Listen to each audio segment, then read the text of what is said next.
It seems like a lot of artists share certain particular traits in their behavior. Two of these characteristics definitely are spontaneity and unpredictability of their actions. Along with this, they are usually coming up with ideas, which tend to cause conflict in the minds of people around them. Inside the art environment, there are many examples of this. What would happen if a folk dancer suddenly decides to practice postmodern avant-garde dance? What happens when the realistic painter determines to dabble in surrealism? There are surely many problems that you have to deal with. First of all, as I said before, is how the people around you react to what you're doing. Secondly, you have this challenge of maintaining your identity and your personal touch despite the change. And plus, your consumers. Would it mind if they don't consume your art? Do you just have to do whatever just to pay the bills? That was what happened with Christopher Johnson in 2012. Therion's 25th anniversary was coming, and he didn't want to do something boring, like a best-of. Surprisingly, Christopher had decided to make an album of covers of French oldies from the 60s and 70s, an idea that had been incubating for 2 years before, during the promotional tour of Citrahla album, and he thought that was the most suitable moment to carry out this idea the Therion way.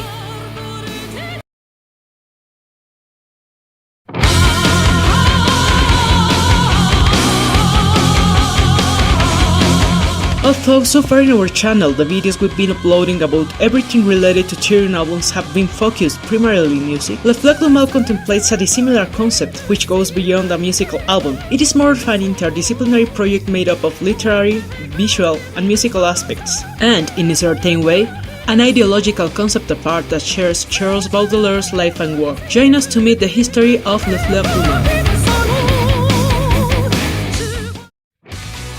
The new and unexpected Therion project was maintained in secret until a day before the first concert of the Flowers of Evil tour, in 2012 autumn. It is, we knew about it until the very city too. After Christopher Johnson explained what was the next album about, the band's opinions were polarized. While Thomas Wikström was very enthusiastic and Laurie Lewis appraised the idea as an artist, Christian Vidal didn't say anything for being a new in the band, and its counterpart, the basser Neil Falson, bassist Johan Colbert and Snowy Shaw were completely opposed to it. While Johan was convinced with the recording result, it was until the live performances when Neil started to see the liking of the songs. However, Snowy Shaw never agreed. Today he holds his view about the album, and probably it was one of the reasons that led him to leave Therion. The reason I didn't say that's a good thing, because basically he chose the songs. He learned them and played them with a distorted guitar. In other words, it is basically the same. I didn't see the point in it, so I was really against it. I don't get why he wants to do that. You can't destroy the original songs. But you know, it's his band, so it's okay, do whatever you want. Probably they'll work with Therion and they'll be popular, but for me, it is a sacrilege to destroy that song like this. So I just sang a little in a pair of songs. I was very reluctant and I still did it.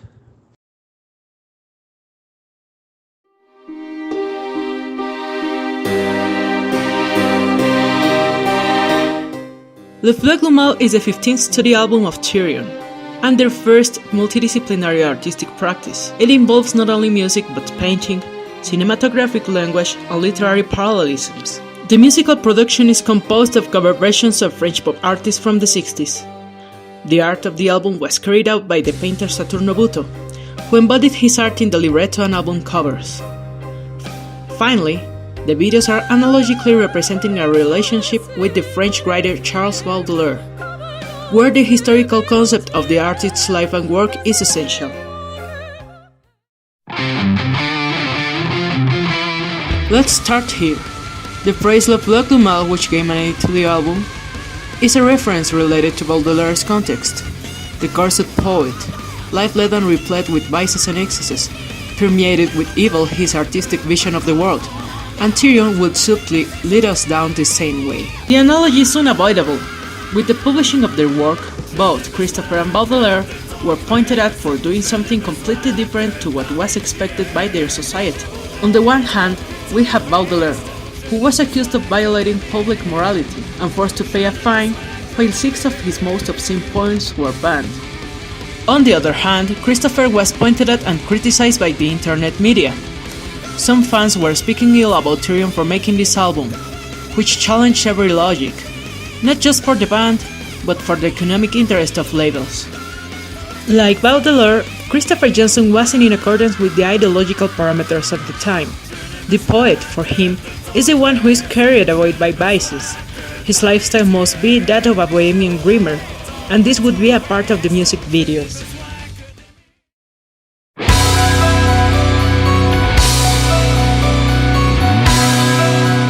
If there were members of the band who rejected this idea, just try to imagine what the label talked about it. The disagreement with Nuclear Blast made Johnson release and distribute the album by himself. He bought the master of the album from Nuclear Blast, and to promote the release, he was forced to make a bank loan by mortgaging his house Villa Dulruna, and thus warranted the payment. The album recording took place between 2011 and 2012 in the Dulruna studio, Sweden. They called me crazy. They said I was crazier than usual with my ideas for this artistic project. Even within the band, there are those who have opposite opinions, and evidently the record label does not believe they have a groundbreaking hit in their hand. So financing a complete production from Therion, mixing it up a toy town, paying for an orchestra, band members, and many other things is not a cheap thing. To be more accurate, it cost me 75,000 euros. Plus, you have to add the cost of video clips, photo shoots, and the price of creating the art and material for the CD. I don't have that amount of money, so I had to go to the bank and ask for a loan. This time I had to put in my money, so if they buy the album, they would not only buy recorded music, they also buy an idea, a concept of art, where the artist is really risking everything to be able to give you what he wants. Some of you will like the CD, some other don't, but if you feel that I did something worth it, there won't be another way to show your appreciation than buying this album. Voice recording began within this atmosphere. Laurie Lewis had studied French as her opera training, so it wasn't a big deal for her. But it was extremely hard for Thomas Wikström. He had a French-speaking girl who was helping to correct his pronunciation. It was so arduous that Christopher mentioned that the first week they only could record 1.5 songs. On the other hand, there was this French-speaking singer, Johanna Naila, better known for her performance as a belly dancer in the live shows. They also had Mary Paul's participation, an unknown singer who was later the main voice in Luciferian Light Orchestra. As for Snowy, that work style simply wasn't functioning. He was the last arriving at the studio to record. It was evident that it was out of disinterest. However, he had to pick up some pieces of his drums that were in the studio, so he was already there and tried to copy some French words the best he could. His voice was looped up to 200 takes, and after listening to them, the best one was selected. Either he just couldn't or didn't want to memorize that much text to record his part.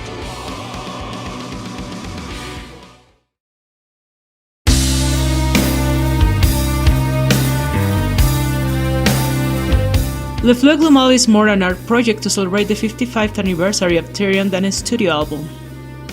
Beside the album, the project has its own visual design and video clips. There are 2 album cover versions. The first uses the image of the French artist Edouard Henri Abreu. The second is the work of Italian artist Saturno Buto, who was in charge of making all the art in the album. Although at first Johnson was looking for a French artist, he realized that Buto could capture Baudelaire's concept with his art, which is between hyperrealism and surrealism,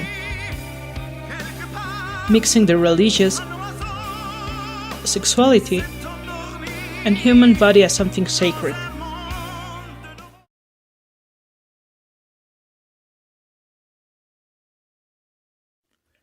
Thus, on September 29, 2012, the official YouTube channel of Therion published the videos of the songs. The Chilean director Carlos Toro worked on making the videos, and surprisingly for everyone, one of those videos would have the second Therion song most listened to in the digital history of the band, only preceded by one of the mythical anthems of the band, Rise of Sodom and Gomorrah. It was Mon Amour, Mon Ami.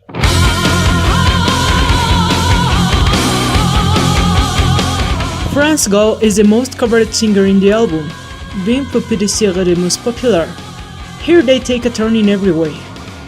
Compared to the original version, Therion managed to give a heavy and moving sound, complemented by Laurie Lewis' lyrical singing. Visually, the clip recreates a Baudelairean atmosphere but in a contemporary context. A night full of vices, music, and decadence at the bar. It is certainly a reference to Baudelaire's nocturnal life. And the story continues with Je ne besoin que t'attendrai, when we can see Laurie whipping Snowy in punishment for leaving the band. It all ends abruptly with a fight at the bar. For this scene, Johnson asked for the worst places, with at that stage, broken beer boxes and spider webs. The clip was shot at a bar in Santiago, Chile, and brings life to Baudelaire's premise of finding beauty within ugliness and decadence. When I read about Charles Baudelaire and the environments where he used to spend his time, I imagine how it would be nowadays. It definitely looks like a subcultural and unreliable atmosphere, punk, metal, or something alike, someplace with lots of drugs, alcohol, and dirty women.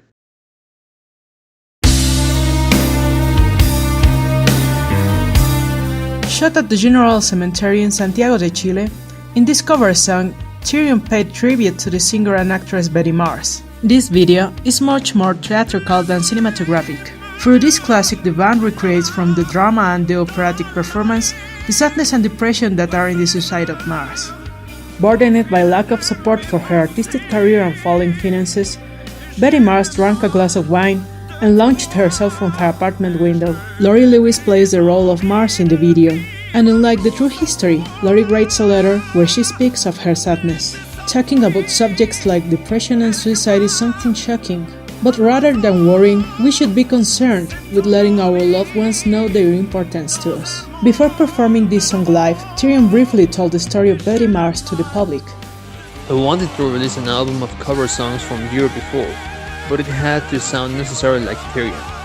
Songs had to be dark, that way it would sound like a totally new record. Therion's 25th anniversary gave the opportunity to do something different. Many bands do not take full advantage from this opportunity and do banner things, like Best Of, reissues of albums with bonus track that nobody wants. They re-record an album. You hear that once and then forget it. The surprise element has always been a part of Therion.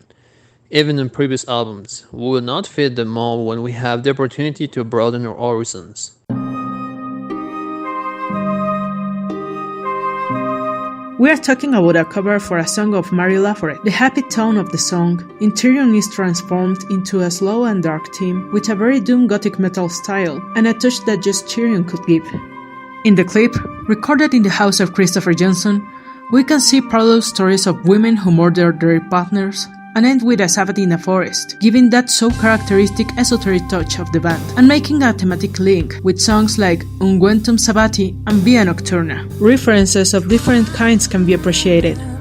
For instance, Greek mythology, the River of Acheron more precisely, to film director Alfred Hitchcock and his film Psychosis, and obviously the film Basic Instinct. One of the concepts behind of this video is breaking with the way women are shown as a sexual object, a controversial issue due to the debate that the next video, Initials BB, would generate.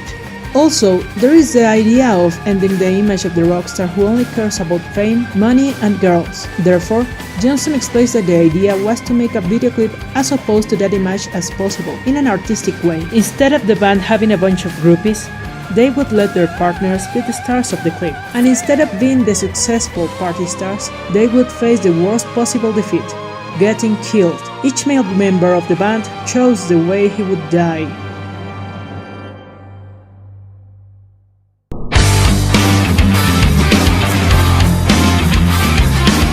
While the previous clip showed women from one point of view, this clip was criticized by some metal specialized sites for the way it portrayed women. Inspired by a steampunk vibe, SM and the use of passive symbols is what characterizes Therion's strangest clip.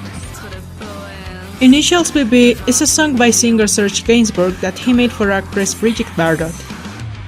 In this clip, a criticism of extreme ideological positions is actually manifested. This is why passive symbols are used to create a striking image. The symbol associations, such as the flags having initials BB instead of SS, with women marching while showing their breasts, is a criticism of the fact of condemning some things while others go unnoticed, and it worked so well since despite the low quality of both effects and green screen, people condemned how the girls unnecessarily showed their breasts, while the Nazi symbolism was ignored. If we had done this clip without breasts, or even with marching men, the big impact would have been that it is a fascist clip. But I added a pair of breasts, and suddenly very few people talk about the military glorification or the totalitarian aesthetics.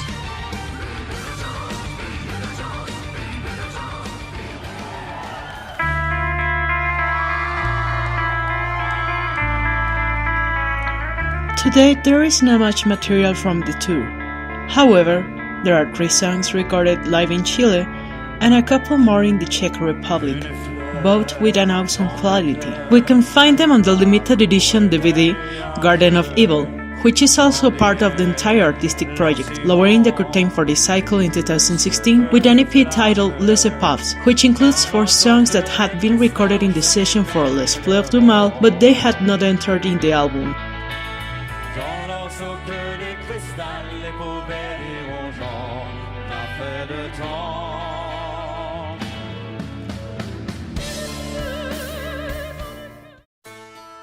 Despite the mixed criticism to the album, with people defending it, or being unable to comprehend it, or simply hating the project, in terms of sales, it was better than Citrahra and Gothic Kabbalah. Let's bear in mind that it did not have the usual promotion or the sponsoring of a large record label.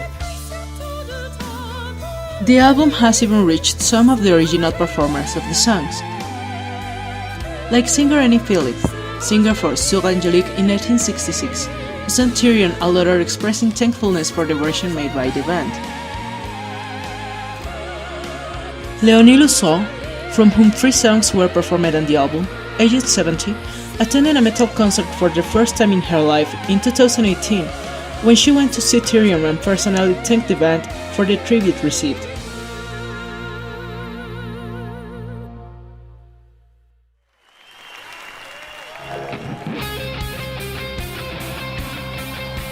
In conclusion, Therion's project Les Fleurs du Mal recreates the artistic and boho ambience from the antique France in the current metal environment. The music of the project has typical operatic arrangements, with guest musicians who take us into a completely new world, and now they sound clean, as a part of a greeting work, an album inspired by old songs and cursed poetry, an album inspired by the essence that devious artists, bending their time and content, today are taken to their musical equivalent on an album that is undoubtedly a perfectly assembled work. Well, ladies and gentlemen, we are getting to the end, so let us tell you, you're watching our first video in English, and we'd appreciate your comments and suggestions to get better. If you like this video, please give us thumbs up and subscribe for more content. Thank you for watching, have a nice night.